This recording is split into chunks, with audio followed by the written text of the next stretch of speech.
Hi வணக்கம். இன்னைக்கு பார்த்தீங்கன்னா அயனார் துணை சீரியல் இன்னைக்கான எபிசோடு தாங்க பார்க்க போகிறோம். அதுக்கு முன்னாடி என்னோட சேனலை சப்ஸ்கிரைப் பண்ணி வச்சுக்கோங்க. வாங்க கதைக்குள்ளே போகலாம். இப்போ பார்த்தீங்கன்னா என்ன ஆகுது, சோழன் வந்து அங்கே நடந்ததெல்லாம் சொல்கிறாரு. இதில் நடேசன் என்ன பண்ணுறாரு, கோவப்பட்டு எப்படிடா நீ வந்து 25 லட்சம் பணமும் 30 சவர நகையும் போடுறேன்னு எப்படி ஒத்துக்கிட்டு வருவ, அதுக்கான ஒர்த்தே அந்த பொண்ணு கிடையாது, அது எப்படி அவங்க அப்பா பேச்சை கேட்டு அந்த பொண்ணு அமைதியாக இருக்கலாம், நீங்களும் இருக்கீங்களே ஒரு நாளாவது என் பேச்சை கேட்டிருக்கீங்களான்னு கேட்க, அதில் சோழன் வந்து கோவப்பட்டு வார்த்தையை நிறைய விட்டுடுறாரு. விடவும் இதில் கோவப்பட்டு என்ன பண்ணுறாரு, நடேசன் அங்கேருந்து கிளம்ப. அப்போ வந்து சோழன் கேட்குறாரு, எதுக்குடா நீ பாண்டியன் நீ கூட எதுவுமே பேசல, முதல்ல நீ தானடா எல்லாமே கேள்வி கேட்பணுன்னா, இல்லைடா அவர் கொஞ்சம் உடம்பு சரியில்லை, பிபி அதிகமாக இருக்குது அப்படின்ற மாதிரி விஷயத்த சொல்ல. அப்புறம் நிலாலாம் திட்டுறாங்க, எப்போ பார்த்தாலும் எங்கே பார்த்தாலும் நீ தான் வாயை விட்டுட்டு இருக்கன்ற மாதிரி சோழனை திட்டிட்டு எல்லாரும் போயிடுறாங்க.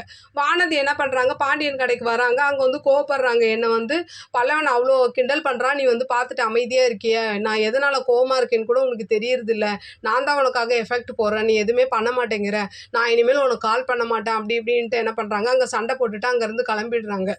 நைட்டு ஆகுது, நிலா வந்து உட்காந்துட்டு இருக்காங்க. அப்போ என்ன ஆகுதுன்னா, நடேசன் ஃபுல்லாக குடிச்சிட்டு வந்துடுறாரு. இதில் வந்து நிலா கேட்குறாங்க, எதுக்கு இது மாதிரி பிபி வச்சுட்டு குடிக்கிறீங்க, இதெல்லாம் தப்பு, ஹார்ட் அட்டாக் வரும்ன்ற மாதிரி சொல்ல, நீ நிறைய கேள்விலாம் கேட்காதன்ற மாதிரி சொல்லிட்டு என்ன பண்ணுறாரு, போய் அமைதியாக உட்காந்துடுறாரு. அப்போ வந்து பாண்டியன் வந்து இவங்களுக்கு வானதிக்கு ஃபோன் ட்ரை பண்ணிட்டே இருப்பார். அப்போ நிலா கேட்குறாங்க, என்னாச்சு வானதி எடுக்கலையானா, இல்லை இந்த மாதிரி கடைக்கு வந்தால் அந்த மாதிரி நடந்துச்சுன்னு சொல்ல, அப்படியே இன்னைக்கான எபிசோடு முடியுது. பார்க்கலாம் நாளைக்கு என்ன நடக்குதுன்னு பார்த்துட்டு நான் உங்களுக்கு ரிவ்யூ கொடுக்குறேன். என்னோட சேனல் பிடிச்சிருந்தா லைக் பண்ணுங்கள், ஷேர் பண்ணுங்கள், கமெண்ட் பண்ணுங்கள், என்னோட சேனலை சப்ஸ்கிரைப் பண்ணி சப்போர்ட் பண்ணுங்கள். நன்றி, வணக்கம், பாய்.